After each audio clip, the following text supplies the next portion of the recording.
Yes, I can Awesome. take photos. Thank you. Yeah, and we're live streaming it, That's fine. Yeah. so we have it live Cool streamed. with that, as long Okay. as we can have photos. So Okay. this is live stream, so there's Absolutely. Okay. Yes. Yeah, We can't divulge any secrets. that's right. Okay. Okay, so hello. For anybody that doesn't know me, which I know a couple of you do, I'm Andrea Schauer. I'm the program director for the Cisco program, the CompTIA A+, Net+, and Cloud. And I don't know if you've taken any of those other classes like A+. We've been running a series of speaking events on the last Wednesday of most months. And that's why we're here today. Are we doing it in August? Yes, we're doing it in August. And we took June off. And we're going to do something a little different in September, which I'll talk about at the end because we're going to be doing a LinkedIn event. Anyway, so hopefully I'm going to get to see some of you in CNT 150, right? Because I'm the instructor for the next class, the CNT 150 class. And today's, come on in, Naeem. Okay, and today we're doing a little free flow, so we don't have an exact topic. However, these professionals are from the data centers, okay? And if you've seen, there's a huge growth in data centers in the Valley. So I think there's 16 that are going to be coming online over the next several years, okay?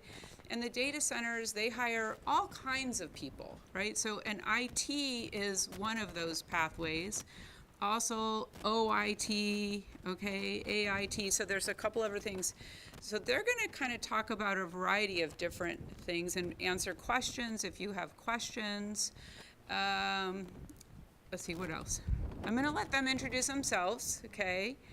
And I think I got it. Okay, so if you have questions, just raise your hand. We do want to send the mic to you. Do we have anybody online? Oh, so maybe we won't have anybody. Okay. You know, it's summer. It's summer, and it's like, it's the last week of freedom kind of before school starts, right? Okay, so Brian Darby, introduce yourself. Hi, I'm Brian Darby, Vice President of Strategic Technology for QTS Data Centers. So I live here in Arizona. Travel the country doing a lot of different initiatives for our data center company, QTS. We've got a big presence here in Arizona. The 16 data centers that Andrea mentioned are really the ones we're going to be building in Glendale. We've got 5 we're building in downtown Phoenix, or I should say 40th and McDowell. Last week, we just bought land in Avondale. So we've got 6 more data centers. So that's 27 data centers out here. So as you can imagine, we've got a lot of needs. So that's the reason why we've been building this kind of pipeline program from the community college, Estrella and Mesa, on how we can get technicians in. So happy to be here. Love the conversations. Feel free to ask questions. And if afterwards you've got some personal, not personal questions, but some other questions for me directly, I'll be here. Hi, y'all. My introduction isn't as lavish as Brian's here. It won't be as lavish as Jasmine's, but my name is Naeem. I'm a data center tech at Microsoft, and I'm entering my last semester at EMCC. It's a pleasure to be here with y'all. Please lean on us for any information, anything that we can inform you of, teach you of, and happy to speak with you guys. Thank you. So I'm Jasmine Smiley. I'm a data center program manager for Microsoft. So I own the operations side from our data centers perspectives for all of our first footprint here in Phoenix. So like Brian mentioned, they're everywhere. Years, majority of us will live within a few miles of a data center. So from an operations perspective, I see it from start to finish, from our build where it turns to everything to deploying our Cisco servers and our a little bit of time. Saw Naeem's journey intern into we adopted him. And so whatever questions you all have, please let me know. Okay. So can we start with Naeem? Yes. And I know, Naeem, you've told us that story before about how you kind of came to start taking classes and how you ended up in the data center. Yeah. I think it's so relatable. So will you tell that again, and so that these students can hear it? And again, this is an introduction to networks class, so. Okay, definitely. Okay. Well, yeah, I guess I should start by saying how I got to Phoenix. I would say at the end of 2022, I enrolled into this job program and ended up going through 2 months of unpaid training from 8 to 5. So I wasn't really making a bunch of money, but one of the hubs of this job was Phoenix. So I ended up jumping out here and moving here by myself. The job didn't end up panning out the way that I wanted it to, and I had a lot of extra free time. So I just dove into school. I went into EMTC full time, and my CNT 140, this class here, was my first class. And that's where I kind of found the passion in IT. I found my passion in networking. And then from there, I found out about the Microsoft Data Center Academy Scholarship, got into there, and then got an internship last summer, and the rest is history. I guess they liked me enough to keep me around. Yeah. Never done IT before. No, I was not in IT before. My initial passion was science. I was a bio major with a chem minor, so I completely switched gears into IT. But it's been great so far. I think this journey and this learning journey has been the most fulfilling thing I've done in my life. So I'm super excited that I decided to jump into it. I have to add something. Yeah. I'm a bio major with a chemistry minor. Yes. Oh, see? So We come to this in all different ways, I Yes. think is really the point. And like I just mentioned, I'm public health, and so I was public health, and again, I graduated a long time ago. So it's a whole different story, but I was public health and with a minor in economics, and I wanted to be a Dr. Fauci, right? I wanted to be an epidemiologist is what I wanted to do. So I got into IT back in '96, shows you how old I am. When computers first came out, and we were at a company, I was a healthcare analyst, and we were using computers, and the person who was managing the network quit. And they were like, well, you're pretty good at these things. That's what they called it, these things. Go help us out with this. And then from there, it just took off. Moved to California, moved to Phoenix, but that's the journey. So in other words, you don't have to start off in this. You just have to have good aptitude, be teachable, have a desire to learn, be very willing to get involved in things, take on extra responsibilities, and again, just be teachable is probably the biggest thing I would say, and just learn, and you can grow in this industry. I think you've got the most fascinating story, though. Yeah, that's the story. Poor Naeem. Naeem has heard this story probably 1,000 times. He could probably say it offhand. He's always my partner in crime at these speaking events. Somehow we get tagged for all of these. So I actually don't have a background in IT either. My background is actually in teaching. So I started right here in the classroom as a kindergarten and first grade teacher. So a little over 10 years ago, I was teaching, and a recruiter from Microsoft came to a speaking event at the school, and he said, you should come work for Microsoft. And I'm like, sir, we're running Windows 95, and our computers barely work. And he was like, don't worry, we got you. So I actually was recruited to be a teacher for Microsoft. And so I started traveling the countries as we opened Microsoft stores. If any of you had a chance to visit those folks were trained in a 6-week-long boot camp that I taught on Xbox and Surface. To this day, I could tell you how an Xbox is made from the inside and out. From there, I worked with our Windows team, so I was recruited to go to Windows, and I worked with our developers in engineering. So I had the honor to work on Windows 10 and Windows 11 when it was launched. And then about a year and a half ago, I was asked to come to Phoenix to work on data centers. So I was actually in Portland. So I've traveled all over. I started out in Portland, Oregon, landed in Cincinnati, met my husband there, and said, you're along for this ride. We moved to Redmond with Microsoft, and then we traveled from there wherever Microsoft took us. I do not have a degree in IT. That's the number one question that I get. My background is not in IT. Everything that I've learned, Microsoft has taught me. So like Brian was talking about, the ability to be teachable and to have that open mind. Technology can be taught. Those soft skills of being open, using discernment, things like that, that really carry someone along the way. If you were to ask me 10 years ago, would I be stepping foot in Satya's office? I would have told you no. CEO of Microsoft, correct. Yeah, and so now I've had the pleasure of giving not one but 2 speeches right directly in front of him, just based off of the technology that I've learned from Microsoft. So if you've ever doubted yourself, I have those doubts every single day. Naeem knows. I call him and I'm like, look, I don't know what's in front of me, but I'm willing to learn. Can you help me understand, right? And so I'm grateful to be part of the future of the work that we're doing at our data centers. I hope people understand you are impacting and changing people's lives every single day. We cannot function without it. So I've come a long way. Naeem has worked with me. I've come a long way. But your ability to learn, and so please know that your background and what's happened before really doesn't matter. But the fact that you're here today is what's most important. Old guy here. I don't have a story like that. But just, being able to be teachable is so important. I think really wanting to learn. When we build projects or do projects and things, it's not about you knowing everything. It's how well you can work with other people, how your soft skills are, how you communicate, how you document. It's all those things that are not just around the technology pieces. There's plenty of smart tech people, and you're one of them. However, you have to be able to learn to communicate. You have to be able to work in a team. You have to be able to problem solve. You have to be able to think about things differently. So it's just, we've got technicians who may be the brightest and best, but they can't work with people. They find themselves on a short path out, right?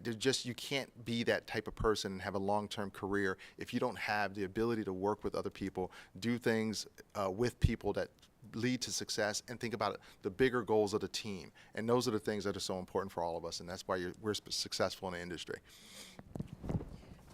So we've talked a lot about degrees, right? So I'm assuming some of you might be on like a certificate path. Some of you might be working on an associate's. You may have a plan to go on and get a bachelor's degree, right? So maybe we could talk a little bit about degrees and what that, what impact that has or doesn't have. And I'll start. So first of all, a degree is never going to hurt you, right? So there's nothing wrong with getting your associate's degree, getting your bachelor's degree. However, I do find in these jobs that a certificate, especially an industry certificate, like the CCNA, like a CompTIA A+, like a CompTIA Net Plus, is going to open some doors for you that don't get open for people that don't have the industry certificates with some schooling behind. I'm also going to plug our hands-on class. So good for you for taking a hands-on class and not taking an online class. I've recently met with an employer who said they don't want to hire any online people at all because they have not, okay, I see you nodding. Absolutely. Because they haven't developed the skill that they need in order to work with the public or work with their other team members, or they're nervous to touch the equipment. They're scared to plug in a cable. Okay, so kudos for you for taking an in-person class, and I would recommend that you continue to do that when it makes sense. That's not to say that there aren't classes that make sense to do online. Some of these IT classes don't make sense to do online, though, so that's one thing. I also do want to talk a little bit about the National Cyber Director that I met with last week, Harry Coker, the National Cyber Director. They see that it's a big problem, that there are companies out there that they're looking for 4-year degrees, and then they can't hire anybody because there's people out there that are very qualified, ready to work, that don't have a 4-year degree. So the administration is working on that and creating skills-based testing and skills-based interview, and they're teaching industry how to do that. And so don't give up when you see that there's a lot of companies out there looking for 4-year degrees. I know you don't require a 4-year degree. Microsoft doesn't require a 4-year degree. So don't give up and don't think you have to have a 4-year degree. So I will turn that over to you then. Yeah, let me jump on the certificate piece first of all. Please. I do hiring for the organization, and one of the things that I look for is to someone to have a certificate shows you took the time, you did the test, and you went through the process to get a certificate. It means something. So you may look at it and go, well, it doesn't really matter. I know how to do the work, but we want to see that you've done it. When I'm looking at 200 resumes, you're looking for the small things to just figure out how to get that list from 200 to something you can actually interview. So if you've checked the box and said, I've got the certificate, it's important. I'll tell you a story. When I did my CCNA, and again, this was a long time ago. So it was 2001, right before September 11th. And it was literally weeks before September 11th I did it, and I missed it by 2 points on my CCNA. I studied, went back home that night, studied real hard. 3 days later, went back and took it again and passed it. So be persistent. Be tenacious about it. It means something, and it's important. It's a great accomplishment. So I had a college degree. I was working in industry for 10 years. I was in California, and it was important for me to continue my education, and it would help my career. Now I work in management, so I don't do any Cisco work now. I've taken a path of now working my way up to being a vice president, but I needed to get that path up. I needed to get through that process, and I need to take those certifications. So it's so important. Don't discount it. Finish it, complete it. It's not just knowing the work and, oh, I can still do the work. It doesn't matter. Certificate doesn't matter. It does when there's 250 people applying for the same job. Because if you don't have it, you won't even get through the system. People won't even look at it because if that's a requirement. So take it serious and go through the process. It's that important. Yeah, I can speak to that a little bit. Naeem's a great example of that. He talked a little bit earlier about passion. Passion's not a skill listed on your resume, right? So, but what he did is he coupled his technical skills that he had and that he was learning with that passion. So when he stepped foot in the door, I remember Naeem was the only person asking questions. I would hear him from across the room asking people questions. Well, can you help me understand, right? Help me understand. And I was like, oh, who is that guy? And he continued to do that. And not only did his knowledge persist, right? But his ability to troubleshoot, his ability to work with our vendor companies. When you work in a data center, you're not siloed. Right? So a lot of times IT professionals, you're siloed, you're a developer, you work in your home office, right? It's not that case in the DC world. You work with all kinds of people all day long. Naeem was not afraid of any of that. He jumped right in and said, who are you and what can I help you with and what don't I know, right? So he coupled the certificate portion and his degree portion with those soft skills in person. Now, I will say the one thing at Microsoft, we couple a certificate to learning a new language, right? So people say, oh, it's just a piece of paper.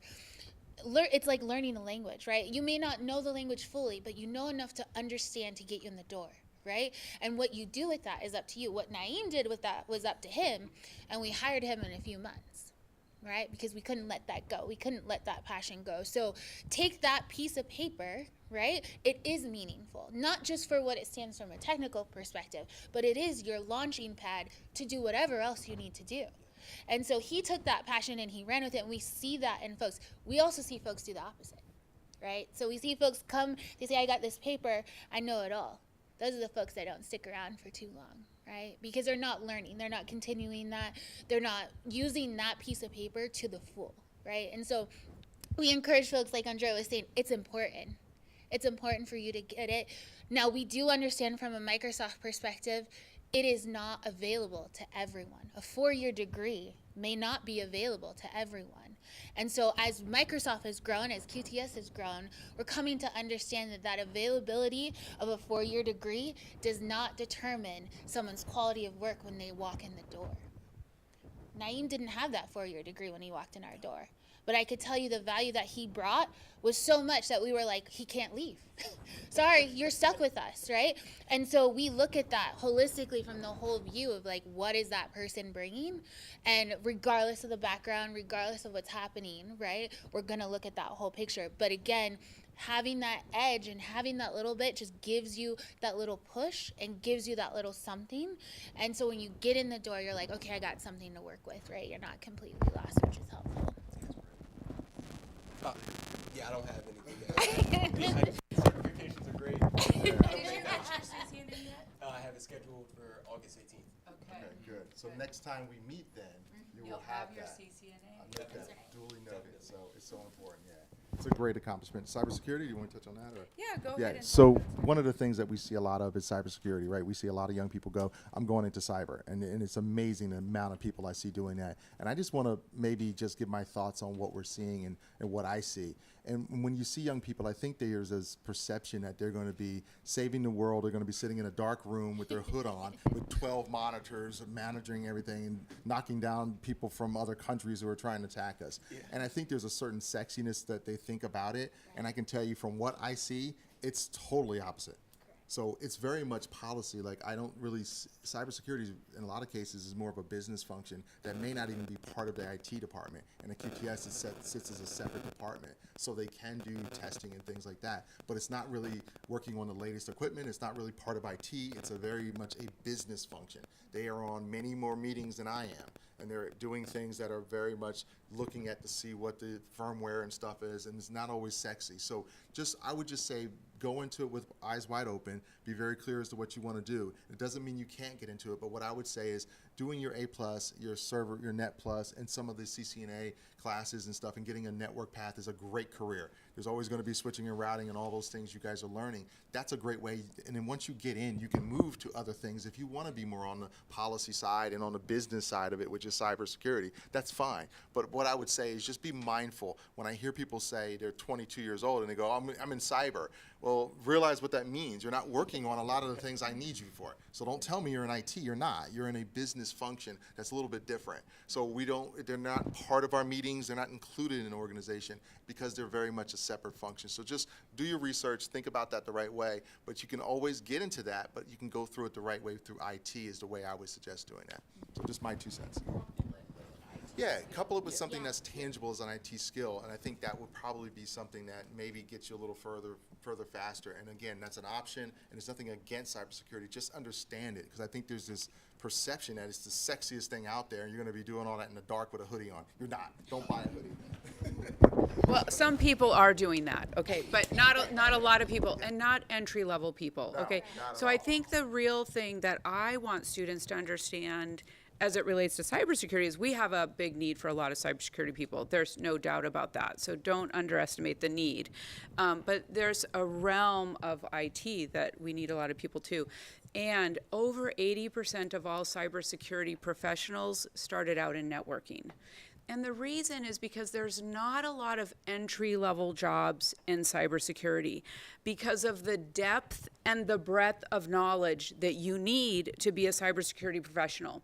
And until you've worked in the field or you have mastered something like networking or perhaps programming, script writing, you're not really ready to go into cyber, so there's not as many entry-level jobs. So I don't want you to be discouraged about going into cybersecurity, but I want you to get a second skill, right? So do cyber with Linux, do cyber with CCNA, do cyber with some programming so that you can couple those things. Again, just it's difficult to get an entry-level job. Very difficult. So Okay, what you're so, saying is, yeah.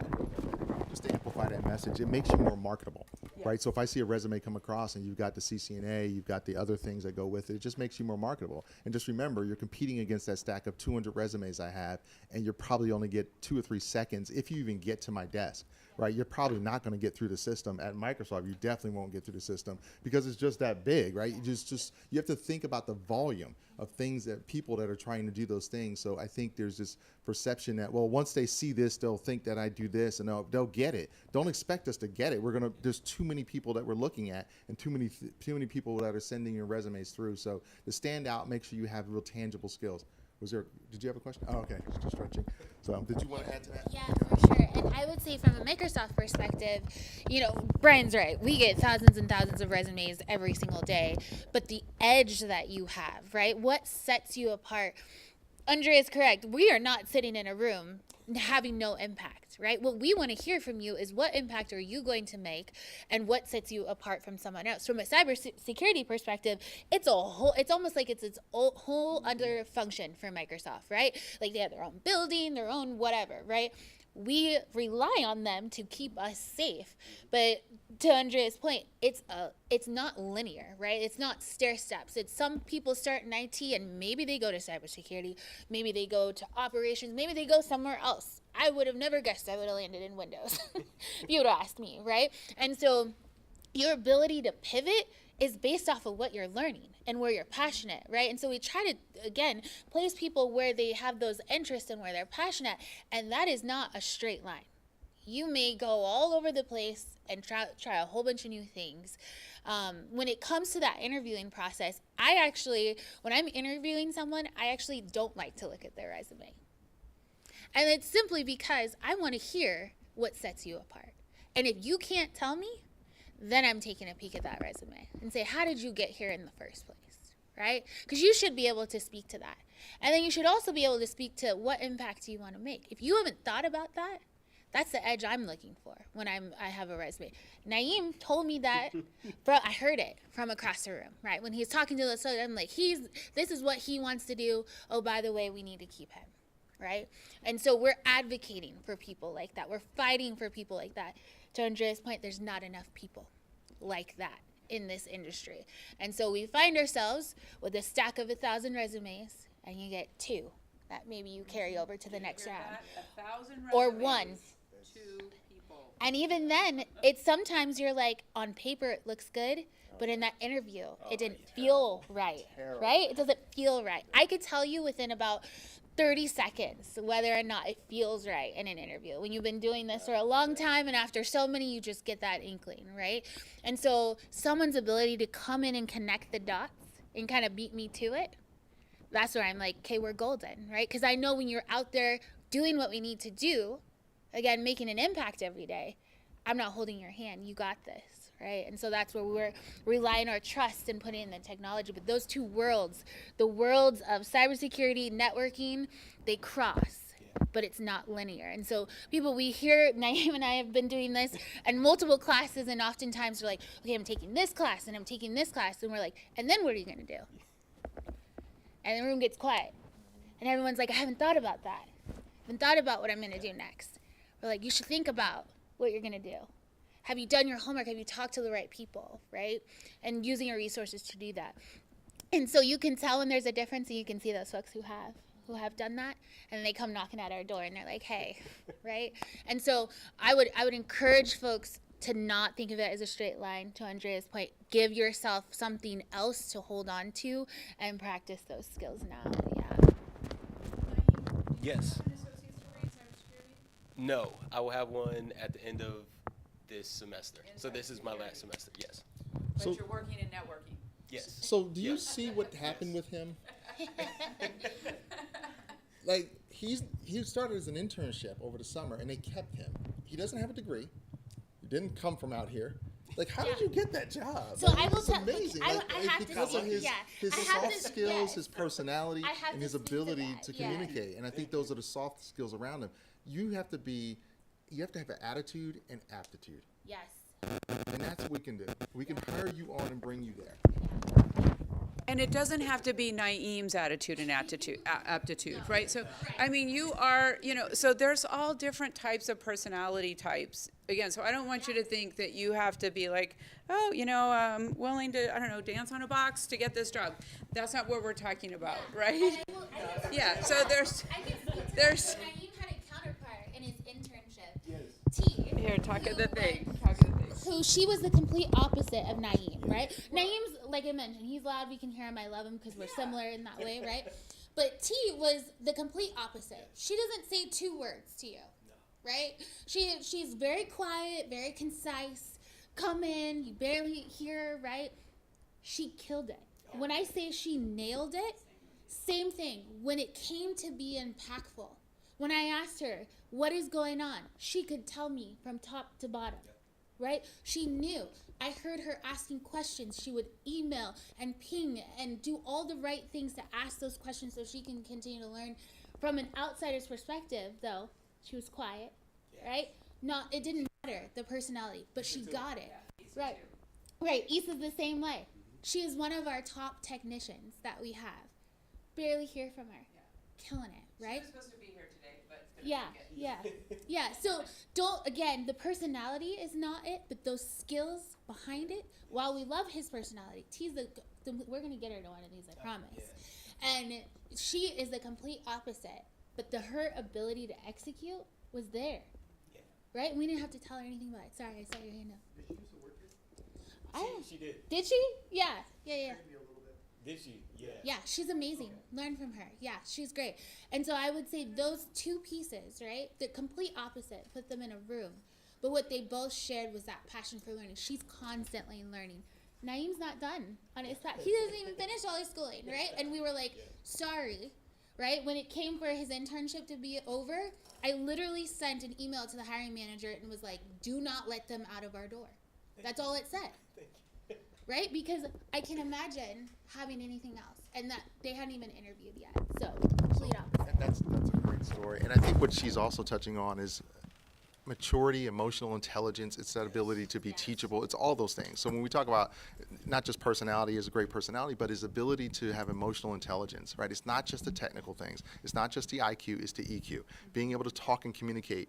When there's a problem, how do you communicate that? Can you communicate in a written form as well as communicating orally? So it's just all these things that are important. And I think people assume you're just going to be working on a computer. I don't need to do emails. I don't need to talk. You'll find yourself short-lived. If you can't go to a meeting and communicate effectively. And again, I was early on, I was very much not a speaker. I wasn't a public speaking person until I got in my 30s. And it took me a while to get there. And I would say that's a skill you want to just make sure you build some muscle around if you're not comfortable. But it's important. And I would say, sometimes people come into these situations and they feel uncomfortable. Maybe you don't see people who looks like you. But I would just say, lean into it, embrace it, and make a change for your life. And it's amazing what can happen. But it really involves IQ and EQ. Yeah. I would say there's a level of having no fear also, right? There's this element of being courageous and brave, right? And so it's scary. I will not lie to you. This journey has been scary.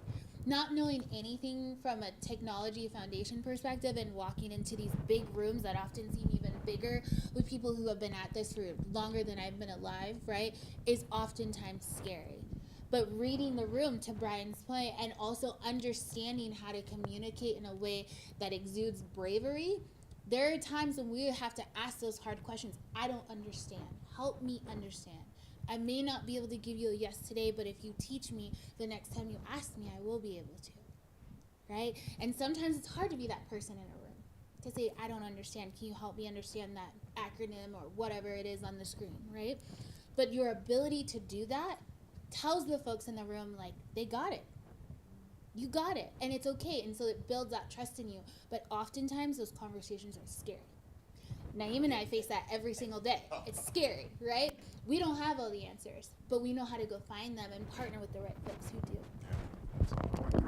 So one of the stories I like to tell is there was a young man who was a security guard at the building, at the data center. Security, no IT at all. He was at the front desk, and he was making security guard money. And we really needed somebody to help us out in a unique situation here in Phoenix. And we brought him over and said, hey, we just really need somebody who's going to learn, be very simple, do rack and stack for us at a very entry level. So we went from like $12 or $13 an hour up to like 19. A year later, he ended up getting his, raise, and we said, hey, we got to get you closer to industry. And he did really well. He learned. He was teachable. He just was a sponge. He came in with the right attitude and aptitude. He knew nothing, and we taught him. And we wanted someone like that. It was a small facility, so we ended up working with him. And he's done great. We got him to $23. He was able to learn and get more electrical mechanical skill sets and reach across the aisle to do more of the operations of the building and do more IT-related things. And he got himself into the 30s. I reached out to him and spoke to him a couple weeks ago. He's leading one of my projects with about 12, 15 other guys. He's the main tech here in Phoenix, doing the work for some Cisco upgrades, got off some Brocade, some other things we're doing, and he's been leading that and doing an amazing job. And now he's making, somewhere in his 40s. So again, over a 3 or 4 year journey, he's changed his whole life and his whole trajectory around his career. He has a career, not a job, and he has a focus, and he has a building and data center that he operates and runs. So it's a great story to show having that attitude and aptitude, a willingness to learn, and just the tenacity to get out there, make mistakes and figure things out, but be honest and true and candid about who you are, but just be teachable. And that's what he was. And he's a great story, and I tell him that every time I see him. And he always is like happy. I took him to lunch the other day. He's done a great job. He's sitting on calls with our technicians in Romania, guys in the East Coast, all over the place, and he's leading, talking, and they're depending on him. He's the hands for that stuff. So he's doing some amazing work, and it can happen. He was a security guard, but we need people with the right attitude and aptitude. So can I also talk about the technical skills? So for people that are an entry-level job, like, what do you want them coming with? Like, would a knowledge of the OSI model maybe help? What kind of troubleshooting skills? And again, keeping in mind that entry level, right? The understanding of IP addressing, cabling. You had mentioned rack and stack. Maybe explain what rack and stack is. So, look, we don't want you to think, you just show up with a good attitude and you don't know anything, you're going to get a job. That could happen. That was a unique story. Yeah. The security guard was a unique story. But there are some technical skills that will be beneficial, especially if you're in a job interview, so that you have the right vocabulary and you're able to use the vocabulary in the appropriate way. So we really push the OSI model here because we think it helps with troubleshooting, understanding how routing and switching works. So maybe Naeem, you could start with that because you're living the IT technician. Okay, thank you. I'd be happy to share, Andrea. So I think the most important technical skill, and this isn't necessarily technical, but problem solving. Essentially, everything you run into in the field is going to be a problem that you need to solve. Taking your tools, what you have knowledge of, what you can figure out and putting that together in order to find a root cause. But the most important things for me specifically were definitely the OSI model, knowing where things are physical and where things may be going up to the data link or the network layer to see exactly where my problem lies. If I can see that it's physical, okay, we just swap that cable out. And then that's a quick fix. We're able to do that efficiently, and we know that. But if the problem starts to get into different areas of the OSI, you have knowledge of, okay, here are some signs that tell me that this is where I need to be looking at. And it's all about efficiency, in my opinion. Just being able to efficiently identify and solve a problem. And just knowledge of computer parts, too, is also a pretty big aspect of what we do. Computer parts meaning Motherboards, CPUs, DIMMs, fiber cables, optics. Yeah. That's probably old school, but Yeah, we use SSDs, but all memory, pretty much everything that's in a computer, in a hard drive, you would need to know it, and it would be helpful to know it because that's what we mostly work on. So everything I'd say you learn here, just take it with a grain of salt that you'll see these things again, and you'll see it more and more as you climb up the ladder. But everything here is important, so please don't take anything for granted there. and the hardware would be in the A+. Yes, Did yeah. you take the A+ classes? No, I didn't. But the wait, Helping our cause. but Stuff that we learned sometimes. yes, but I learned a lot of that through CNT though.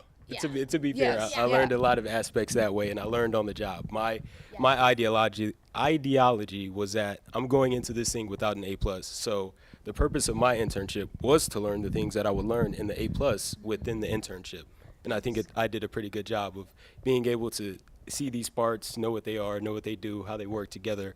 And yes, but the A+ would be wonderful to have. I think that's a prereq on our application. So if you can grab that, that would be great. That would be awesome. Confidence and being comfortable around those things is going to be Yeah. important. Everything in that room I'm looking at, guys know how to rack, learn how to Yeah. cable, Yes. learn how to do that stuff. And I think there's this perception that those things are not important. Like I work with guys who are my age, 50-something years old, and we still talk layer 2, layer 3. Yeah. It doesn't go away. And I think this feeling of, well, that's for now. No, we still talk about it. Now the routing protocols may be a little different.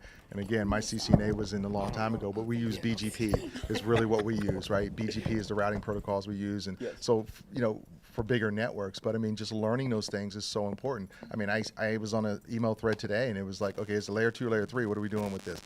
There's just common vernacular that we use all the time. So be comfortable with that, and just realize that this is the language you're going to have as long as you're in this career. Absolutely. And to Naeem's point, like I would say the language is important, but don't beat yourself up over it, right? We do see some students, and we have seen some students in classes who are like, bending over backwards to learn these terms and to pull things apart. It will come to life, but to Brian's point, that foundational understanding of being able to speak to rack and stack, that's crucial to Microsoft. My day in and day out is overseeing rack and stack by the hundreds, right? So if I'm talking to you about fiber and cables and plugging things in, you should have a basic understanding. Now, everyone's constantly going to have questions as technology changes and things get change, right? And so that will come in time. That's where the ongoing learning comes. But that understanding, that foundational understanding, is really what we look for. It's okay if you don't know everything, right? So and sometimes in interviews, and you probably see this, some folks will understand part of it, and that's okay. We don't need you to understand the whole thing. What we need you to do is have the ability to go learn and figure it out, and that's what really helps us. So that's a great point. If you don't know it all, we're not expecting you at this age and this stage in your career, right? The tenure of your career. What I think is important, though, is when you don't know it, you ask questions around the interview process or be curious around it. One of the gentlemen we tried to hire on, who we unfortunately didn't get, had a job went to a job at ESPN, but he was so good in the interview process, he made it more conversational because he would ask the right questions and he would actually engage in a different way. So it was really, recognizing that you don't know it is one thing, but how do you want to try to find and answer those questions? And he would actually answer, well, what was the answer to that? Just so I know it for his own knowledge. So just be curious. And if you don't know something, the worst thing you can do, though, is try to fudge it, right? Yes. Don't do that. Like, if you would trust me, you would get kicked out of the interview real quick if you think you're trying to, make up stuff or figure it out on the fly. Don't do that. Just be honest and transparent about what you know and what you don't know. It'll come through. Okay, so let's see if, is there any questions? I mean, we can all keep talking, but does anyone have questions at this point? Yeah. Anything. Here, ask it in there. Since you all know, or since y'all work in a data center, what is it like working in a data center? Because all I know about data centers is the outside. So what's the day-to-day like in a data center? Great question. Yeah. That's such a good I question. love that question. That's probably where we should have started. Yeah, I'll right? take the first and I'll pass it over. So we have a problem in the data center world where we're our bane of our own existence, right? The data centers are no windows, there's gates, there's security guards, everybody's walking around, there's nothing, you can't tell what we do. And I think that's really hurt us now that we're trying to bring more people into our industry. So for us, it's where everything on your phone comes to life. And I think people don't realize that the cloud is not up there in the clouds, it's in our data centers, right? That's where everything is. So everything you do on your phone today connects in a data center. And everything looks like that room in there is just 150,000 times bigger in the sense of the sheer scale of what we're doing. So for us day to day, the technicians, the network, it's maintaining, it's upgrading equipment, it's doing things literally in the data center on the white space floor of upgrading infrastructure, changing things out, rack and stack for customers. It's their gear, so they bring their gear, send it to us, and we'll rack and stack it, or they'll rack and stack it. It's managing customers, it's running the facility. It's all those things that deal with large networks. I manage the connectivity elements. My team does all the connectivity in and out, the dark fiber, the lit services, all the different connectivity points with Lumen and Verizon, and all those things are the things we do. So my team manages everything from the outside plant type work of the manholes and handholds for all the fiber coming in to the meet me rooms to all the different networking devices. So it's really one of those things where all the things you're doing and talking about is what we do day to day. And it really involves around those racks and those rooms. Yeah. I think Brian pretty much answered everything that we do in the data center. I'm trying to think of anything that I can add. Collaborating with people, talking to different people within the company, talking to your teammates, trying to solve their problems, teaching, mentoring, helping. Yeah, troubleshooting. Yes. Oh, that's a big one. Yes, documentation is everything. Making sure that the next technician knows what you've done and where they can start at to be more efficient, and also what they can use to help them in their problems that they may face. But yeah, that's pretty much it. They hit it on the dot. But Jasmine may have a different perspective. As a Yeah, program manager. I would echo Brian. It is not as glamorous as the movies make it seem. You know, when I first walked into a data center, I thought, oh, it's going to be just like, you know, your favorite. Yeah, right. Like, it's really nice. And, like, it's not like that. I will guarantee you it's not like that. It's full of PPE. So if you aren't comfortable with PPE, it's full of PPE.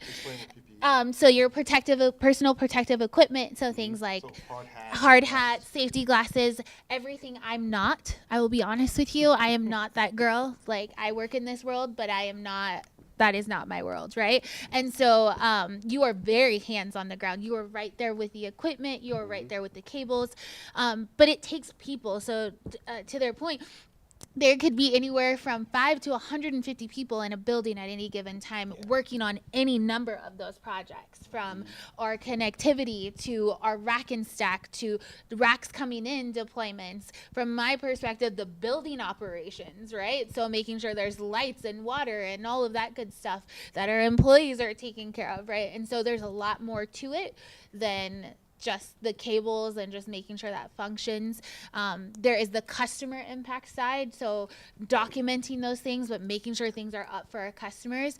And then Brian probably understands this, but we decided to build data centers here in Phoenix. So it's 115 degrees and you get, 150 of those, and you can imagine the kind of heat that you're exposed to every single day. I am also not that girl either. So combining those worlds there, it is very hands-on. The side that I work on is actually also the construction side. So seeing it from the ground up and making sure that those buildings are set up for success, right? So there's a lot more to it. I was in for a rude awakening. No one told me about the PPE in my interview or the heat or any of it. I'm originally from the Pacific Northwest, so still dealing with that, right? But to see it in action is pretty incredible. When I see the work that's going on and all the hands that it takes every day, it's pretty incredible, and there's not really a movie that I think could capture it. Andrea, remind me after this. I do have a YouTube video, though, that is a glimpse inside of a data center that we can share externally to the public. So I do have one that I can share with you all that will give you a little bit more insight, but it is not nearly as glamorous. Brian's working on a virtual tour. Oh, nice. We are working on a virtual tour. So, and we have such security now. We're starting to do more tours too. So we've got some great partners in the Valley. So we're trying to get more people in, and we've done a couple of them. And I think it really helps to show you what we're talking about. And I think seeing the building, seeing the room, seeing the connectivity, the on-ramps, the AWS, the Google, all the things and services we support and sell, and all those things we do in a data center. They have their own enterprise data centers. We are operators, so we host all kind of infrastructure for different companies, so it's a little different. We don't wear PPE, but same thing. It's just a sea of technology and infrastructure, and it's all the things that I love and enjoy. It's something I've been doing for a lot of years on the private sector with third parties, and now with an operator company. So it's just one of those things where you'll like it or not, right? It's one of for some of us, once you get in, you just don't want to get out, because that's where the headquarters for technology really is. It's mind blowing when you walk in there. It's crazy. It's actually really, it's almost hard to get your head around how big some of our facilities are. And you see 30, 40 generators, and you see the power, the things we consume, the substations we build. It's just amazing to see construction at that level. And we're doing it at QTS. Doing it at QTS at scale here in the Valley, so you see just massive projects. So it's really mind-boggling sometimes how big and how many people it takes to do some things we do. So besides having your certifications, having the general knowledge, and being teachable, what other expectations would you want from someone working with you? That's a great question. I can answer that one. Yeah. Oops, sorry. So part of for Microsoft specifically, we have our core values, right? So things like having a growth mindset. Also, D&I is huge for us. Diversity and inclusion is huge for us. The work that we do has to have a diverse and inclusive mindset on it. If we do not, we're not building for the world, right? So if you think that you are, and you are being biased, or you're having some sort of, issue with something, you're not building for the world. So we oftentimes ask questions that will dig into someone to understand where their stance is on being diverse and inclusive. I get that question quite a bit. I sit on our Blacks at Microsoft organization board for all of CO+I, which is our cloud organization that runs all of our data centers. I'm actually the chair for that organization. And so I work really closely with Microsoft's D&I overarching organization to develop policy, to develop questions, to build infrastructure that is based off of that. So that's really, really important to us. The other thing that's really important is your ability to listen. So although we want you to be a people person, but if we have given you some sort of instruction, or we have shared something with you, your ability to listen and execute on that is 100% important. Naeem, here's the downside of this. You'll hear me say, if I have to tell you more than 3 times, I want to understand the knowledge gap, and you need to identify that for me. Right? Because then it becomes a time issue, an energy issue, right? All of those things. So those are the other skills that we look at and look for when we're bringing somebody on. Yeah. You have anything, Brian? I don't know if I have too much more to add. I think it's really, yeah, I mean, I think we nailed a lot of it, and you seem to capture a lot of those thoughts around that. I think maybe asking you, like, do you feel like you have some of those skills? I mean, maybe not putting you on the spot, but I mean, do you feel like those are things that you guys as a group make sense that you would want to try to attain those skills? Does it resonate with you? Yeah. I would say I have the skills. I know I can definitely improve on them, but I would definitely say I can incorporate those skills in almost everything that I'm currently doing right now. Good. It's not to say that there's no growth there. I can always learn to improve and get better as the years go on. Good answer. Are you working now, or? Right now, I have an Do you want to internship work with the tonight? Department of Are you Corrections. busy after this? So I currently work at GCC here with the IT department, and I currently have an internship with the Department of Corrections. That's great. See, those are the things we look for. Like, that's the path. Like, I would say, now that I know that, now I can give you some specific advice. Can I? Are you okay with that? Yeah. Here's what I would say do, right? How old are you, if you don't mind me asking? 32. 32, perfect. Okay. So here's what I would say. You're already in industry. You're doing some good things. You've got an internship. You communicate well. You've made great eye contact, and you seem to be teachable. There you go. So now I would say, let's continue to work with you. I would say maybe find a mentor or a coach, somebody just to help you, and you can start to build upon those skills, continue with your technical path, and let's find that next level career if you're looking for it. I'm not trying to steal you here tonight. Not too much, but I'm just saying that's the next level conversations you want to start having and setting a path and being very strategic about your career search.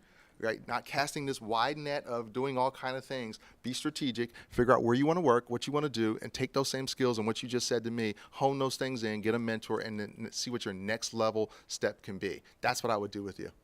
Yeah, and Okay. you made me think of one more thing, right? So This is getting a counseling session I know, tonight, and right? so we're gonna pick on you, right? You asked the question.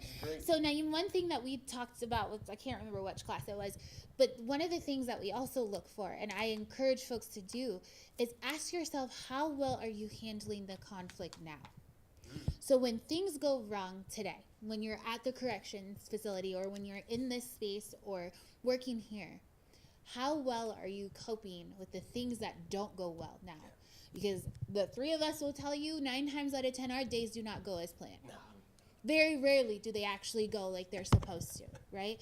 So your ability to overcome that and also be able to still make an impact is crucial.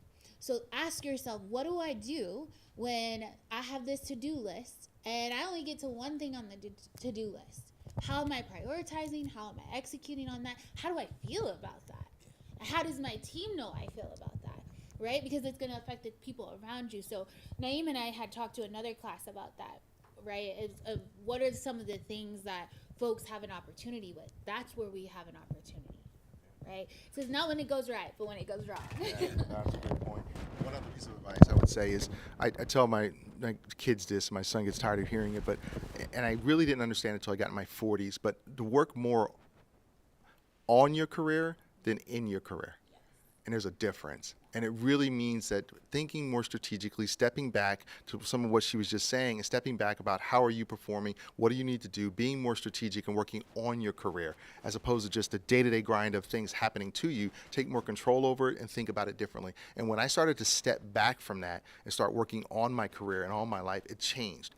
And I started to progress in a different way. So I think that's the part of the things I would say is really important for young people to think about. Don't just go into, well, I'm just gonna, I know you wanna work hard and grind, and I'm not saying don't do that, but also take time to step back and go, what, am I on the right trajectory? Am I thinking about this the right way? Can I do some things differently? What other skills do I need to learn?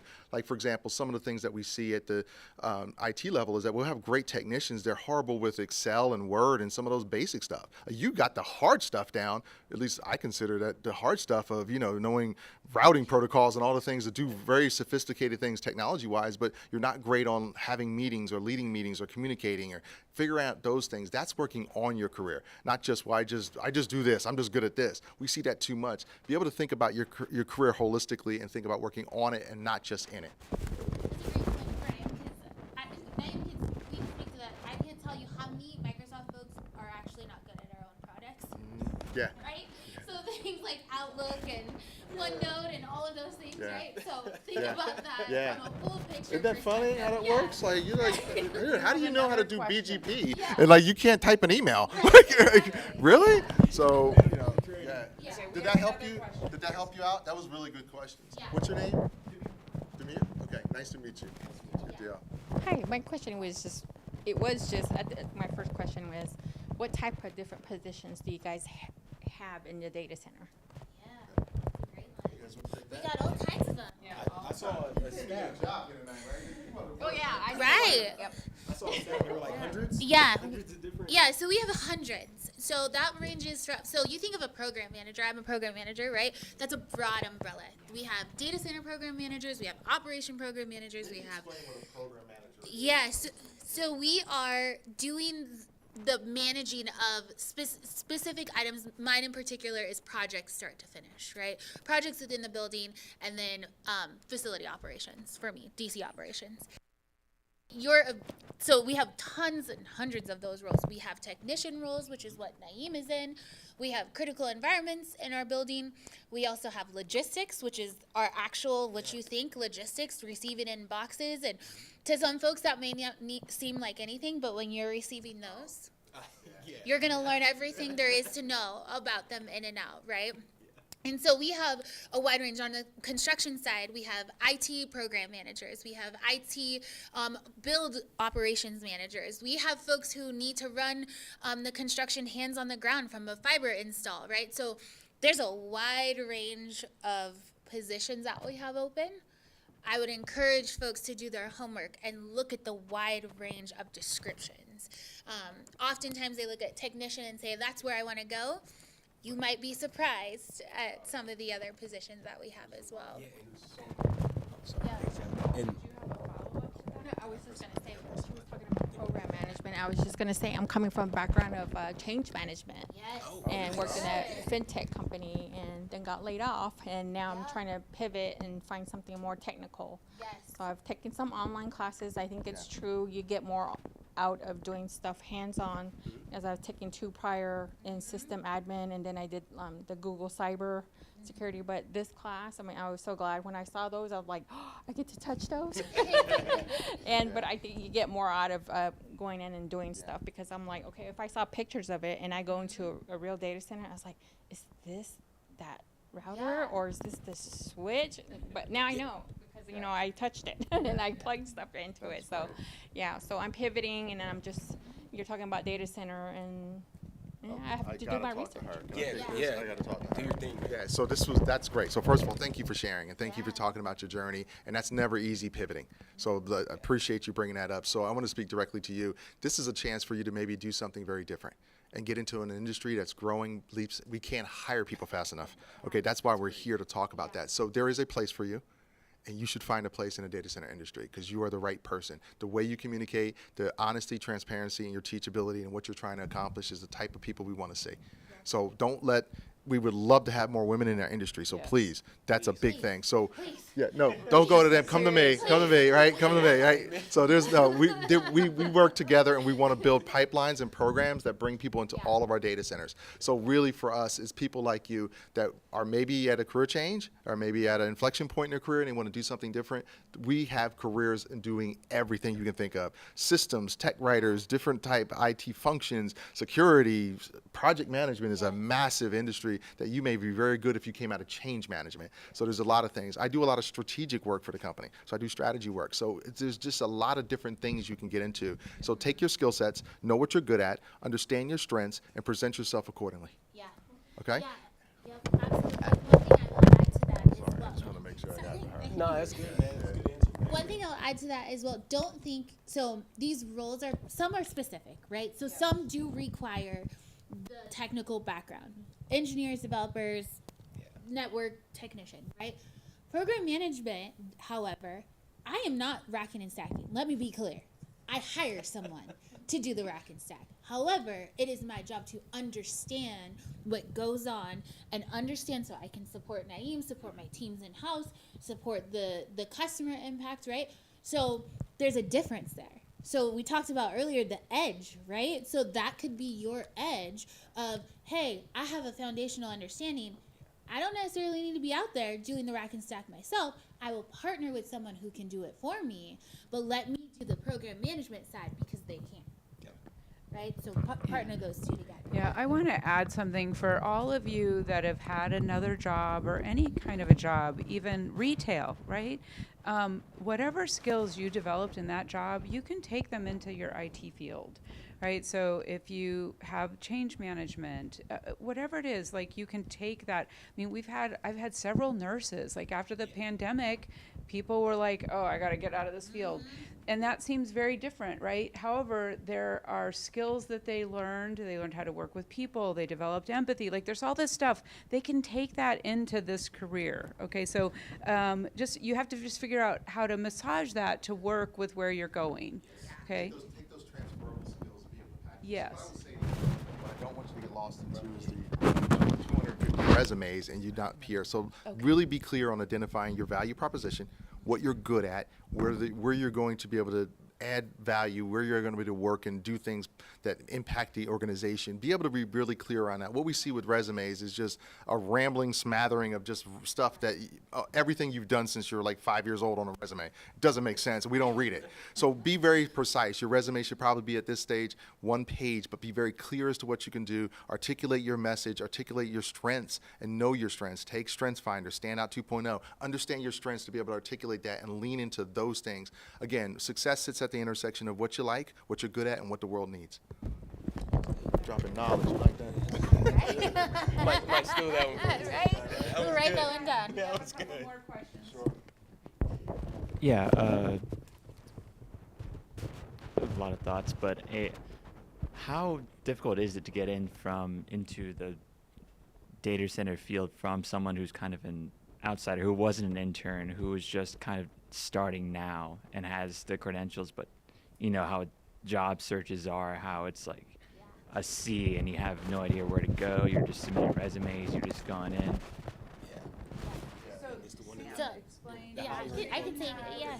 Their CCNA Yeah. Oh, okay. has taken all the CCNA classes. Are you talking about yourself? Yeah, I have my associates, all the, So, first of all, Whatnot. you should have led with that. yeah. Yeah. No, honestly, you should have led with that. Like, Yeah. you should have led with, I'm taking my CCNA. You have your CCNA? Yeah, I have my CCNA. Here you go. I'm a, Yep. a CCNA. That's a huge accomplishment. Yeah. Like, Yes. Recently. yeah, like don't Oh, start good. with Yeah. Like, you should start with, I'm a CCNA, There it is. and here's what I want to do. Yeah. Not, what do we do? Like, just Yeah. lead with that, okay? That's a little bit of advice from Uncle Brian.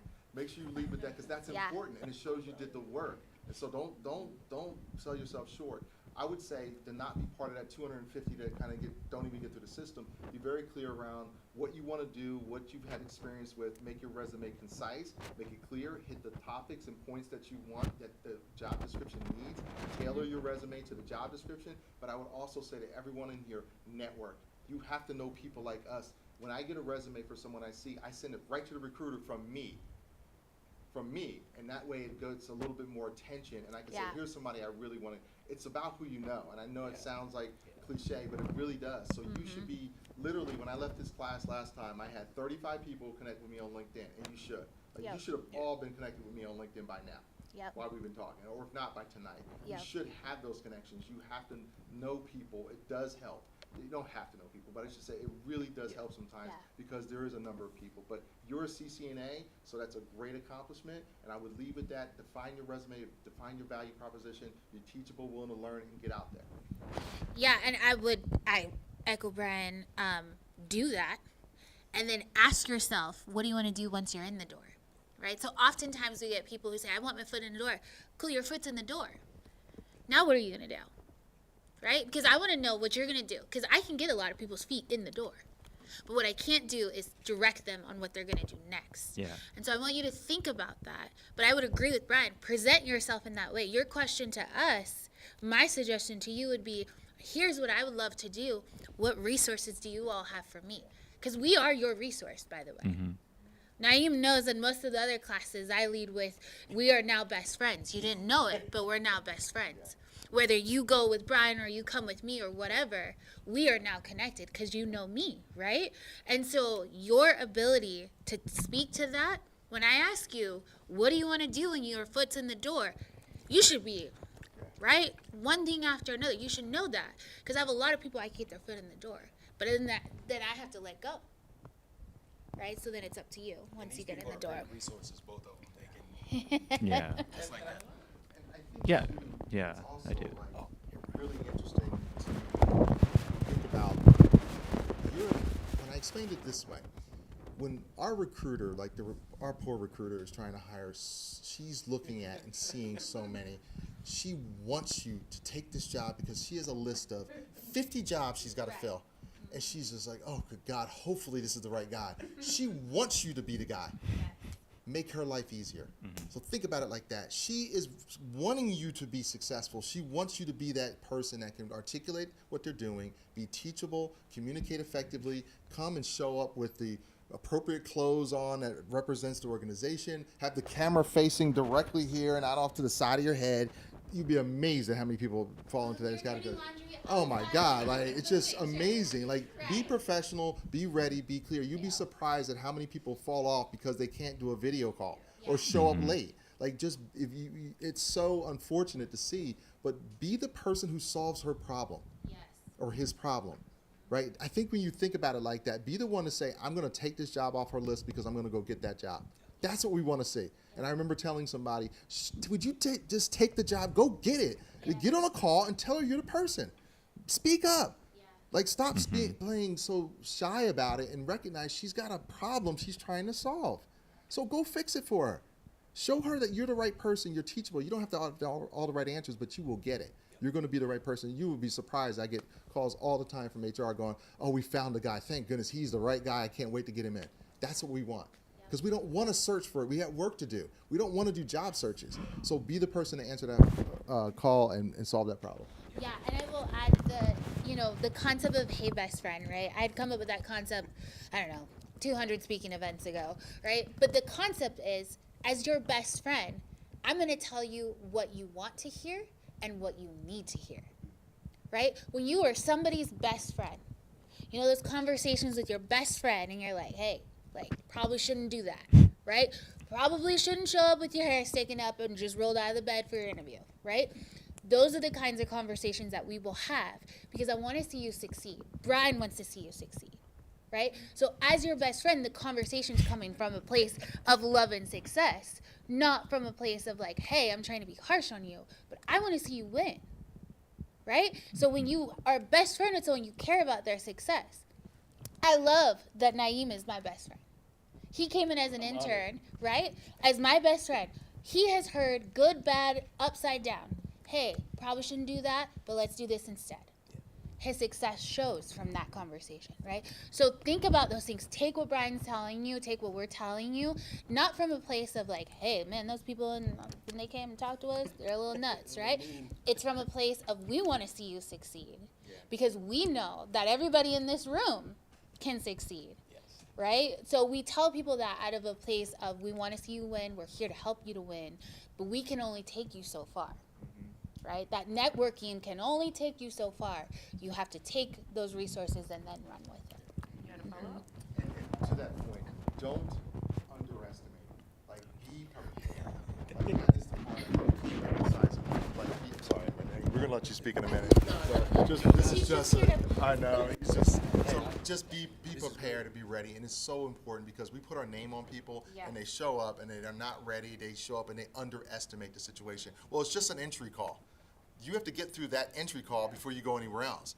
And I'm not going to send you through, and I don't want to hear from the HR person, well, he didn't really show up on time. He didn't do this. Be ready for the moment. And we have a saying, meet the moment. This is your chance to change your life and get a career job. These are career jobs. People are making livings and buying houses on the jobs we're talking about. This isn't about you getting a regular job here at hourly rate. We're talking serious money, 401ks, medical, dental, the things that set you up for a better life in your ahead. And so take it meet the moment. And I think that's one of the things I see most of all. People assume it's, well, it'll just be this. They kind of downplay it or not ready for it. Meet the moment. Yeah, I mean, everything you guys have said so far has really resonated with me. You know, because at this point, I'm like borderline desperate for like anything. You know, I've gone through the 2 years. I got the CCNA, and that, and like getting that is, you know, you feel like electric. At that point, I know what I want to do. You know, it's like something like a technical position, working with them, with all the switches, the routers, everything. It's from the moment I stepped in here, I knew it's like, yeah, that's what I wanted to do, and that's gonna, you know, drive me to success. Which is gonna help me get everything, all my feet off the ground. You know, what my dad's kind of instilled in me. He's like, hey, you should do networking. I'm like, oh, sure. And I walked in here. It's like, well, yeah. I think he was right. So. Good. I can hear a difference in the way you're talking now than when you first started talking. And hopefully this has been enlightening for you, but that's what I want to hear when you're going to interview, just what I just heard just now. That you've got a vision and direction and you want to this is something you're passionate about. Don't be afraid to show passion.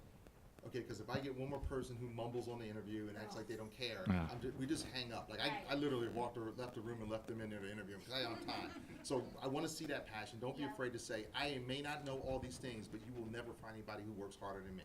I would love that. I hired a guy, true story, last story I'm telling, true story. This guy was like, came for an interview, he was like, listen, I am desperate. He said, I will do whatever, I am great at this, and here's what I can do to solve problems. I will help you fix all these issues. And he nailed every issue I had. I said, when can you start? He said, my tools are in the car.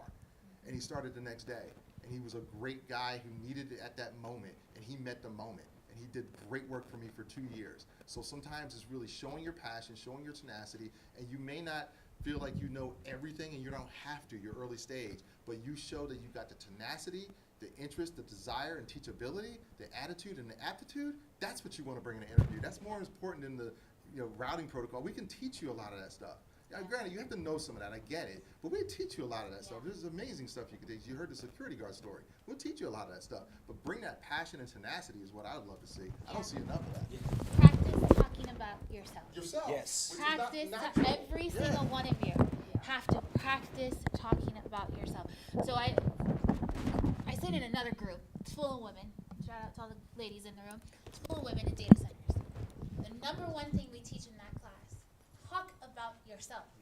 When was the last time you looked in the mirror and talked about your accomplishments and the things that you have done? That goes to everyone in this room now. Talk about yourself. You mentioned, it's electric to me. Use that, and I want to hear you use that in a way where you light up, right? That is what we want to hear. And that is what sets you apart. That's not written on your resume, Yeah. right? That's exactly And right. so you have to be able to talk about yourself in a way that's confident, in a way that's professional, in a way that tells your story. Because your story is your story. And you're the only one to tell it. Right. There's no one else going to tell it. And you have a short Exactly. window to tell it in, so that's Yep, really yep. good point. Yeah, so you have to do that. I would caution you, there is that fine line, right? Of like, don't be overconfident, right? Don't be SS, right? We see between that. But when you are truly authentic and talk about yourself, I go, we don't even have to talk very long.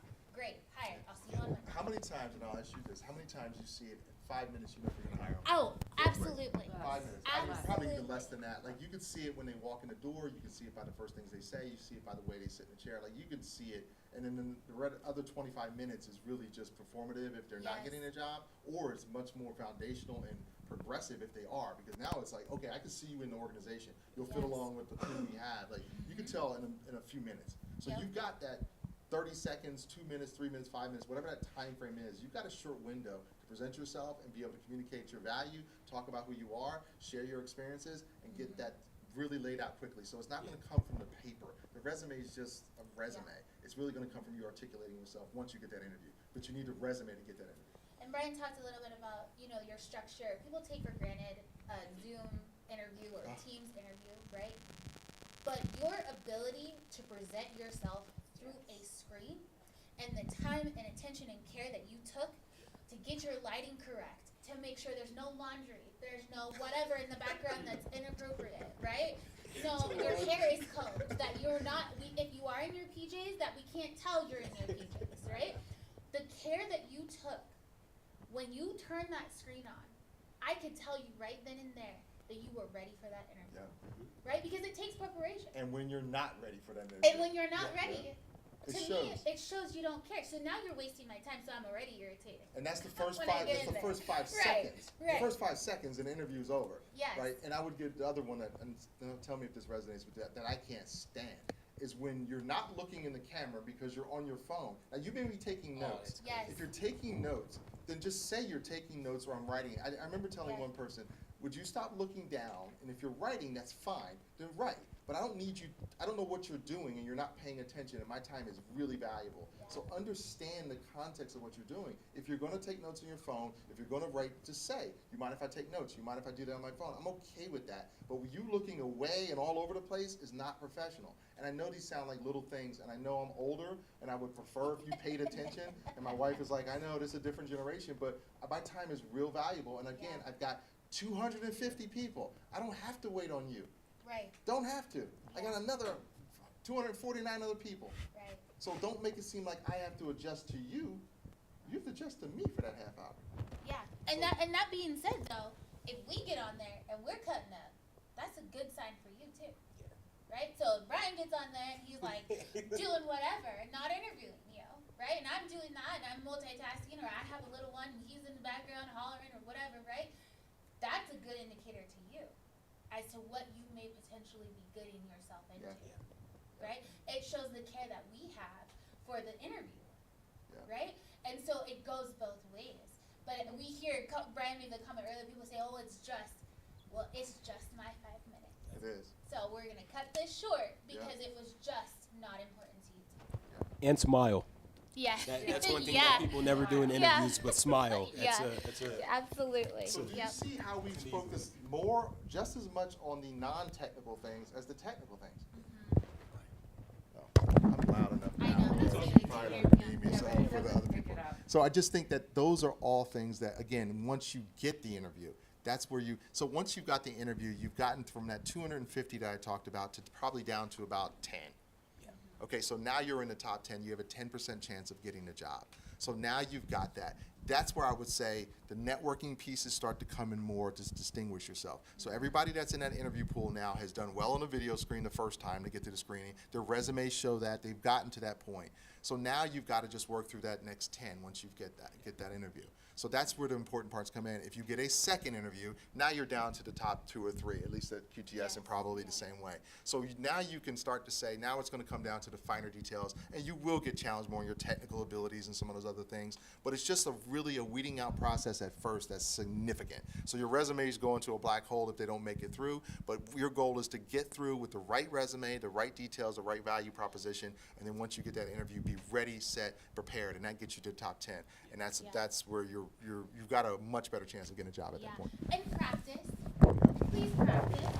Please set up your screen ahead of time. Please make sure that you get someone, you make that phone call, you practice ahead of time. We know when this is your first time. It's okay that it's your first time. But I will tell you, there's a difference when someone has practiced. They know where to look on the screen. They know how they're projecting themselves. Make sure your headphones are charged, right? Make sure they're plugged in. We can hear you. All the things, right? Don't sit in a Starbucks, right? Don't go sit in a loud place. If that's the only place you can go, let us know, right? But those are the kinds of things that you have to do ahead of time to make sure that you are prepared. I know there was a couple other. Yeah. So right now, I've currently gotten my A+ certification. I'm working on Networking Plus and the CCNA once I get higher up in the classes that I'm going to be taking. Are there any other prerequisite certs that you'd be wanting someone to have? Not, A+, Net+, you're working on your CCNA? I'm working on Net Plus and CCNA right now. I think yeah. Yeah. you're good to get into a data center position, a rack and stack DCO type position. Do you know what direction you want to go in? Yes, actually, I do. I want to be able to get to a point where I can run my own projects, do some penetration testing, and then move from there. Those are in a data center? In a data center, anywhere, honestly. Anywhere. Okay. Good to know. And then follow-up question would be, what sort of culture is it working at a data center? Ooh, you get to answer this Depends one. which data center. Yeah. It depends Now which you data get to center. answer this one. The reason why she said before you speak, I think what she's alluding to is that I work for an operator, which is we have all customers. So we have different hyperscalers in our data centers. We Yeah. run our own buildings, and we have a lot of small customers. So it's a very different environment. They're an enterprise company. It's all Yeah. Microsoft here there. So that's what she's saying. Well, and I mean, there are some data centers where I think, they might overwork their people a little bit, But no, I mean, like really overwork them. So again, it's going to depend upon which data center. So go ahead and answer, and then we have another question. Okay. Okay, I'll try to keep this brief so we can get to the next question. But yeah, our culture, we do our best not to overwork our people. We have a great work-life balance at Microsoft, but essentially the culture is trusting each other, knowing that everything we do in that data center as a team is impacting customers, impacting clients, and impacting the world. So it's important for us to be able to trust each other, to be able to share information, work off each other, and make sure that we're all doing the right thing. Accountability, integrity, and respect is what we pride ourselves on, and we try to exhibit that every day. I'll answer that real quick too. At QTS, I mean, we have a huge culture around community is big for us. I mean, that comes down from our CEO. I think really having a team trust and all those things that Naeem just mentioned as well. It's really being able to trust your teammates, is being able to work collaboratively, I think is the big thing. Really being able to work with people is so important for all the things you're doing. Also, just being able to be honest and transparent about things you're doing and doing well or not doing or what's happening, I think is a big piece too. So yeah, just having that great culture. I've been at QTS for 8 years. It's a great culture. I love the environment. I love what we stand for outside of the organization, but also those principles and values resonate within the company as well. We have another question? Sure. Yeah, so it kind of ties in on the opposite side of the spectrum. I don't really know where I want to go in the IT field. It's been something I've been interested in a long time. This is my first post-secondary class since I graduated like 7 years ago. Thank you. And it's been all self-guided for me since I'm kind of a workhorse right now. I'm working 60 hours a week and providing for my wife, trying to get her green card right now. I was wondering what kind of positions right now you see as oversaturated, like what specialties you see as oversaturated, and what positions or specialties in the future you may see are going to be more in need, like VM administrators, things like that. We're not sure if we see that issue currently. I want to add something real quick to just something that you said. So starting out in the networking class is actually a really good start, because from networking, there's so many different areas you can branch off on. So again, good job, all of you taking a networking class. And if you can take a few more, that is that much better, because it will help you decide what path to go on, because it's kind of the foundation of so many different IT positions. So, okay, go ahead, Jasmine. Yeah, absolutely. I would say, so from a Microsoft perspective, we are never oversaturated. However, I will say we do have a ton of software engineers and a ton of developers, right? Because those are specific roles, and they are very specific when it comes to the training involved, certifications involved, all of that. However, people move on, they retire, they go other places, right? So we don't really see the oversaturation. What we do see, however, is not enough folks wanting to try something new. And I know that seems really difficult because it's 2024, but there are a ton of folks who hold on to their technology near and dear and don't want to learn something new, or they rely on something that they learned a really, really long time ago and are not willing to learn, right? The concept of like, you can't teach an old dog new tricks, right? It's the same concept in the technology world. So I would say we run into that problem more of like not having that growth mindset than we do of having that oversaturation, because what happens is either they can't keep up or won't keep up.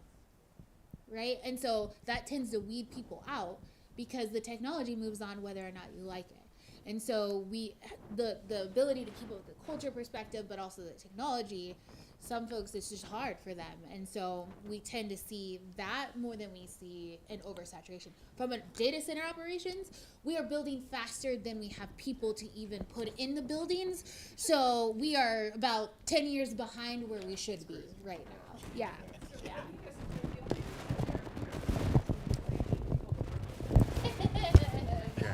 It is it's totally We're we're here for self-serving reasons. Totally self-serving. So we've started a program at the community college to get people into data centers, so that's really what we're here for.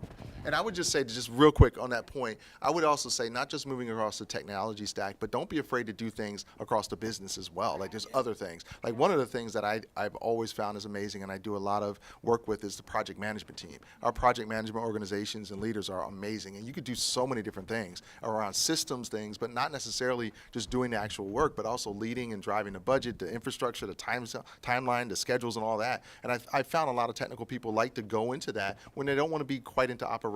Maybe they want to get a little further away from it, don't get called at night for things, and kind of get a little bit further up their career stack. So it's a way in which you can move around the business too. So I think what Andrea is doing and what she's meaning is that you can get into something in the IT world and you can grow and advance in different ways across the business. And I can tell you for myself, I've done all kinds of things over the past 30 years. I've been in the sales organization, I've been in operations, I lead strategy now. I do a lot of different things, but I was a Cisco networking guy originally back in my 20s, way back in the long time ago.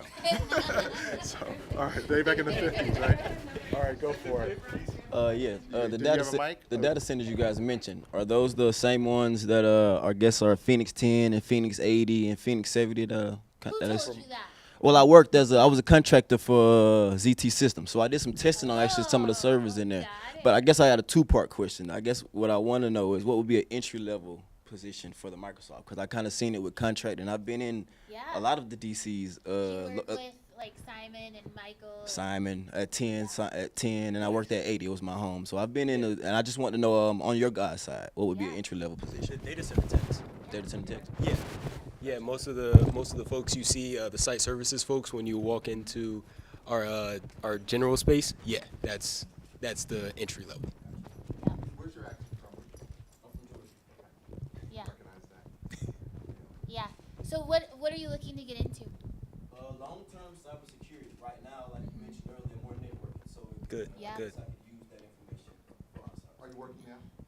Not working now. I sacrificed to do school for a time, but I'm actually going to start back looking now. So you're gonna make your contacts tonight, right? Oh, he has them already. Oh yeah, if you work with ZT. Yeah. Good. Yeah. Yeah. Good for you. Yep.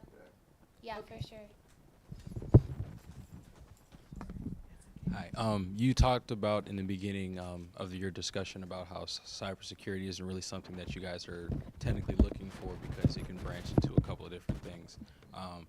I recently switched to GCC so I can get my CCNA. I have quite a bit of, or a handful of certifications. My question is kind of more just along the lines of, you also mentioned something about wanting to look for people who are willing to kind of go further, kind of continue to grow themselves within the field. What is, I'm kind of like losing my question as I'm asking it. Essentially, it's kind of like, what's the starting point? You know, I'm not currently working in the field. I'm in an internship, but I'm not like working in IT or anything right now. I kind of focus on like network infrastructure. That's kind of my strong suit. But what's like the starting point? I would say it's the rack and stack DCO technician type stuff. It's guys who are gonna go build that equipment, bring that in, and do all the things that pertain to the layer 1, layer 2, and layer 3 type of equipment. So doing that is gonna be the entry point. And what we typically see is people come into that. That's the kind of the place you go into the entry point, and then from there you can branch out and learn different things. I've seen people go from DCO technicians over to sales, to marketing, do different things depending on where your aptitude is. I think maybe the concept is, the thought is really once you get into an organization, then you can move around. Yes. And maybe that's what the theme for tonight should be, is that you just have to get your foot in the door and get in. I know at QTS, people get in and they can move around the organization and do different things. I've seen people go to sales and marketing and do very different things because they have a good IT foundation, they have good process skills, they have good detailed documentation skills, good work ethic. So I think it's the entry point, and then you can move around from there. So does that kind of answer your question? Yeah, that makes sense. So DCO Tech is what you want to do. You want to apply to organizations like mine as well as Microsoft to see how you can get your foot in the door, learning, taking the CCNA that you got and build upon that. Yeah, I would add to, just because we're not hiring for cybersecurity, right? Brian and I may not be. We do have cybersecurity organizations, so let's be clear, right? Like we do have them. We just so happen to not be those people in the room, but we are people who can connect the dots for you, right? And so, to Brian's point, when I first started with Microsoft, I was at Microsoft stores, and some of my fellow teammates, they have gone off to, I have one who works for Global Learning and Development. He lives in Sweden. He started in Atlanta, Georgia, right? And this man is off running and writing curriculum for all of the technology, right? But if you were to ask us 5-6 years ago what we were doing, we're in a Microsoft store selling you an Xbox, right? So connecting the dots, you would have never thought. And so I think you want to have those end goals, but don't be afraid of the steps that you may take and the path that you may take. Again, it's not linear. So you may take one path, find something you love along that path, and end up somewhere completely different. And But- I just but want it to should be reiterate different. the whole cybersecurity thing, right? I know a lot of you are on the cybersecurity path. You need to learn something else. You Yes. have to, if you go cybersecurity, that's awesome. You need networking under your belt. You need Linux under your belt. You need help desk. You need something else because there's so few entry-level cybersecurity jobs. So I do not want you to get your associate's degree and then spend the next year looking for a job because you haven't cross-trained yourself in something else. The fastest path to cybersecurity is networking because what is cybersecurity? It's protecting the everybody, Network. the network. It's the network. Okay, so again, I'm not discouraging you from cybersecurity. I'm trying to help you get a cybersecurity job if that's what you end up wanting. And the way to do that is to learn about the network, learn about Linux operating systems. Okay, that's how you do that. Yeah, and I would add too, Andre, you touched on it earlier. It's an umbrella. It's an right? umbrella, yes. It's an umbrella. So you have cybersecurity as an umbrella, but you may become a program manager with cybersecurity, right? Yeah. Maybe you're a technician with cybersecurity. Maybe you are a biz ops manager, right? Which keeps cybersecurity as a business running. So there's all these other positions where you are technically cybersecurity, but your role when it gets down to it may be something completely different. We have learning and development managers. We have all kinds of stuff that falls under that umbrella. So you may go into it maybe a different path than you thought, but it's so broad that you just don't know where you may end up and be associated with. And don't be afraid to, don't be afraid to let your career see opportunity. And again, I use myself. I was healthcare and economics, and I still love economics. I use stock market and all the things I do. But don't be afraid to say, hey, there's a change in the industry, change in career, and it's a great opportunity. Don't be afraid to pivot and let your career move where it goes when technology changes or life changes or situations change. Sometimes a circumstance may be, something that you can't turn away right now. You have to take that opportunity and move forward. Mine was when computers first came out, believe it or not, right? So it was, they're like, fix these things. So sometimes you have to move where the situation or circumstance take you to. And I tell my son this and my daughter this, you can love more than one thing. Like, I love economics. I love strategy work. So I love strategy more than I love IT, but I love doing strategy with IT. So you can marry the things you love. So learn to take your strengths, take Strength Finder, take Standout 2.0, figure out what you're really good at, what you really like, where your aptitude is, and build upon those strengths, right? Because again, success sits at the intersection of what you like, what you're good at, and what the world needs. So don't be afraid and don't be so rigid to say, and I see that where people go, well, I just do this. No, I don't want to do anything else. I just want to do this. Well, if that's not leading you where you want to go or getting where you want to be, then go do something else. But IT is a great foundation for all that. And now we've leveraged that to do so many different things. Yeah. All right, it's 8 Yeah. o'clock. Kicking us out. Well, I just want to wrap it up. Yeah. Go. Any other questions? Wrap it up. Any other questions? Yeah.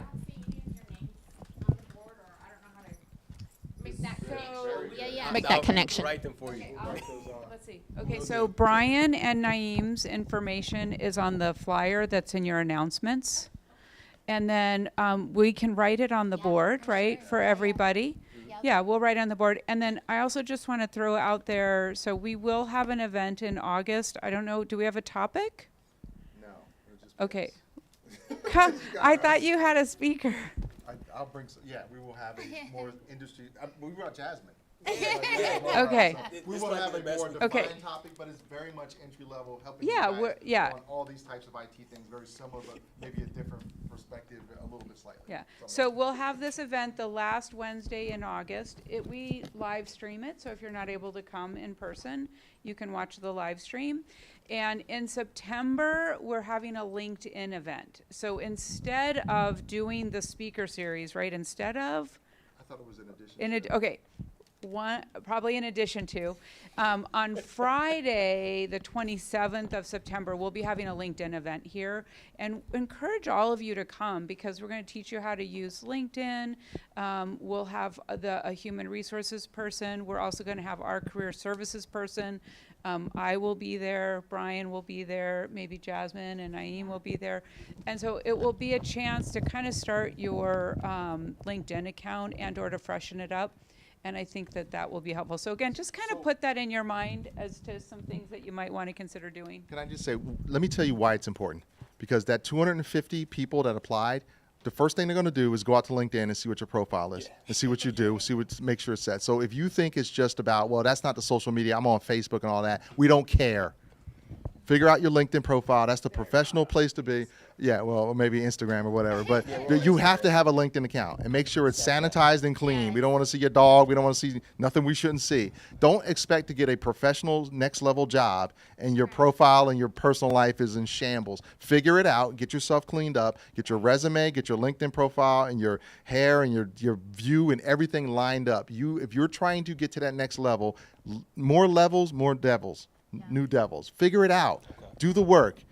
All right, new levels, new devils. Figure it out. We see too many times where you apply for something, it looks great, and the HR person goes out to your LinkedIn or your Facebook, and you're doing something that you shouldn't be doing, or doesn't present the right image or perspective. So figure it out, and that's why LinkedIn is important. So we're doing that workshop on the 27th. Show up. If you don't have one, we'll help you with it. But don't think you're going to get that next level job and you don't have a LinkedIn profile that's professional, organized, and presents who you really are. It's that important. So for the millennials who think it's not that important, no big deal, we do look at that. They look at that before they even call you back.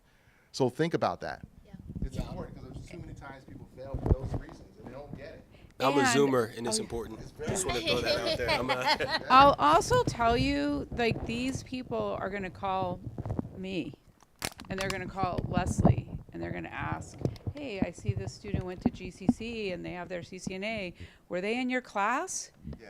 I have a Right, true so- story. Can I just take one? Yeah. I'm sorry. I was asked the other day, the other day we were in the data center and someone I was in the 120 Van Buren with Digital Realty, which is a company, a competitor of ours, but I know a lot of the guys, and they said, hey, we would love to get some interns. Do you know anybody at the community college that'd be great for intern rack and stack? And I said, yeah, I do, because I knew I was coming here. So I'm going to ask Andrea whose name I can submit. True story. So I need to have the right people. But again, I don't want to go out to your LinkedIn profile and you don't present well and I'm putting my name on the line. So I have to make sure they're the right people. But that's one of the things. And again, I'm coming to Andrea with that because that's a real life situation. I need 3 people that Digital wants to bring on in internships because they just can't hire enough people for rack and stack. So that's real life example. So make sure you're ready all the time. Make sure your profile's ready. Make sure you're ready. What's that saying? Don't get ready. Stay ready so you have to get ready. And it's so true. Because if I go to your LinkedIn tonight and you're not the person, I'm just going to go to somebody else. Yeah. All right, can we wrap up? All right, excellent. So I think a break would be appropriate, right? So we'll take a little break. And then if you have questions, I think maybe you'll all could go in the hallway. And Yeah, that's so fine. you could still ask questions if you had some questions. But then they'll get class started at 8:15? Okay, they'll start class at Thank you, guys. 8:15. All right, Mike. It's Okay, been a yeah, pleasure, y'all. Jasmine, that Thank would y'all be for awesome. listening. Yeah. Yeah, thanks for having thank us. you so much. I hope that this was good. Thank you. Thank y'all. Yeah.